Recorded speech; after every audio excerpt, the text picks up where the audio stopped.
Friends, मुठ्ठल Joshi या व्हिडिओमध्ये आपण 18 डिसेंबर 2024 रोजी फर्स्ट शिफ्टला BMC क्लर्कचा पेपर झालेला आहे।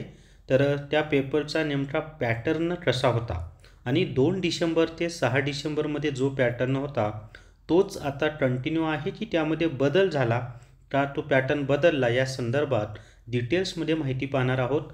व्हिडिओ शेवटपर्यंत पहा। या व्हिडिओला सर्वांनी लाईक करा, शेअर करा आणि Vitthal Joshi YouTube channel subscribe करा।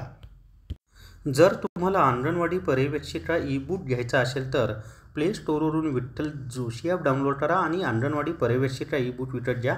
यामध्ये ICDS कायदे, पोषण आहार योजना, त्याच्यानंतर संगणक आणि इतर सर्व जो काही आपला सिलेबस आहे तो सर्व सिलेबस यामध्ये व्यवस्थित दिलेला आहे। ही जी सर्व माहिती आहे ना, ही सर्व माहिती राजश्री प्रकाश सुरोशे यांनी मला दिलेली आहे। तर सर्वप्रथम राजश्री ताईचा मी मनापासून आभारी आहे, माझ्या वतीने आणि सर्व विद्यार्थ्यांच्या वतीने सुद्धा। तर सुरुवातीला ना आपण GKचा पॅटर्न काय होता ते पाहूयात। तर GKमध्ये ना त्यांनी काय विचारलं होतं की 2023 वर क्वेश्चन होते, म्हणजे 2023च्या ज्या चालू घडामोडी आहेत त्याच्यावर। त्याच्यानंतर 2024च्या सुद्धा काही चालू घडामोडी विचारल्या होत्या। BMC वर 1 ते 2 क्वेश्चन होते अशी माहिती त्यांनी दिलेली आहे। आता आपण बुद्धिमत्ता चाचणीमध्ये नेमकं काय विचारलं होतं त्याची माहिती पाहूया। तर बुद्धिमत्ता चाचणीमध्ये ना बैठक व्यवस्था, त्याच्यामध्ये वर्तुळाकार बैठक व्यवस्थेवर एक प्रश्न होता आणि रेषीय म्हणजे एका सरळ रेषेत बसलेले, त्याच्यामध्ये उत्तरेकडे तोंड करून बसलेले असं विचारलं होतं। तर ती एक बैठक व्यवस्था, म्हणजे बैठक व्यवस्थेवर एकूण 2 प्रश्न विचारलेले होते। अक्षरमालेवर 2 प्रश्न होते। चिन्हांची आदलाबदल, ज्याला आपण पदावलीचाच हा भाग आहे, तर पदावलीमधील चिन्हांची आदलाबदल, ज्याचा व्हिडिओ मी आपल्या विठ्ठल जोशी यूट्यूब चॅनलवर BMCच्या प्लेलिस्टमध्ये आहे ऑलरेडी फ्रीमध्ये सर्वांसाठी। तर तसेच प्रश्न ते येत आहेत। त्याच्यानंतर वेन आकृतीवर 2 प्रश्न होते। त्याच्यामध्ये वेन आकृती म्हणजेच तो तर्क व अनुमान। नातेसंबंधावर एक प्रश्न होता। रांगेतील क्रमवर 2 प्रश्न होते। अंकमालेवर म्हणजे संख्यामालेवर 3 प्रश्न होते। त्याच्यानंतर डावीकडून उजवीकडे स्वर व व्यंजन यामध्ये किती अंक आहेत या स्वरूपाचा सुद्धा प्रश्न होता।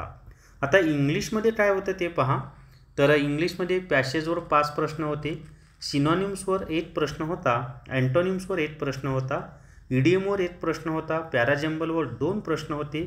टेन्सवर 3 प्रश्न होते। एररवर 3 प्रश्न होते। त्याच्यानंतर फिल इन द ब्लँकवर 2 प्रश्न विचारलेले होते। आता मराठी व्याकरणामध्ये पहा। तर मराठी व्याकरणामध्ये समानार्थी शब्दावर 2 प्रश्न विचारले होते। विरुद्धार्थी शब्दावर 1 प्रश्न विचारला होता।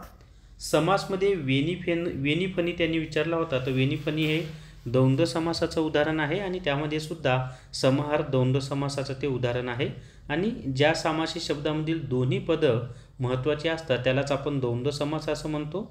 त्या द्वंद्व समासाचे 3 उपप्रकार आहेत: इतरेतर द्वंद्व समास, वैकल्पिक द्वंद्व समास आणि समाहार द्वंद्व समास।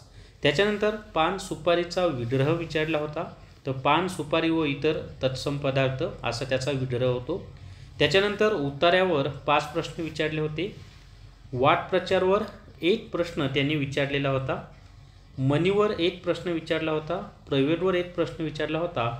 टोपण नावं 2 विचारली होती, म्हणजे साहित्यिक व त्यांची टोपण नावं, याच्यावर एक व्हिडिओ मी अपलोड केलेला आहे, त्यामधलं सर्व माहिती दिलेली आहे पहा। पुराण कर्मणी प्रयोगावर 1 प्रश्न त्यांनी विचारलेला होता। तर अशा पद्धतीनं आज फर्स्ट शिफ्टला पेपर झाल्याचं जो पॅटर्न होता क्लर्क पेपरचा, BMC क्लर्क पेपरचा जो पॅटर्न होता त्याची माहिती दिली। आता बदल झालेला आहे का? आता अजिबात नाही। 2 डिसेंबर ते 6 डिसेंबरपर्यंत BMC क्लर्क पेपरचा जो पॅटर्न होता तोच पॅटर्न आज फर्स्ट शिफ्टला सुद्धा आलेला होता, म्हणजे त्यांनी पेपरच्या पॅटर्नमध्ये कोणताही बदल केलेला नाही, हे यावरून स्पष्ट झालेलं आहे। तर या व्हिडिओमध्ये एवढीच माहिती मित्रांनो। या व्हिडिओला सर्वांनी लाईक करा, शेअर करा आणि Vitthal Joshi YouTube channel subscribe करा। Thank you very much.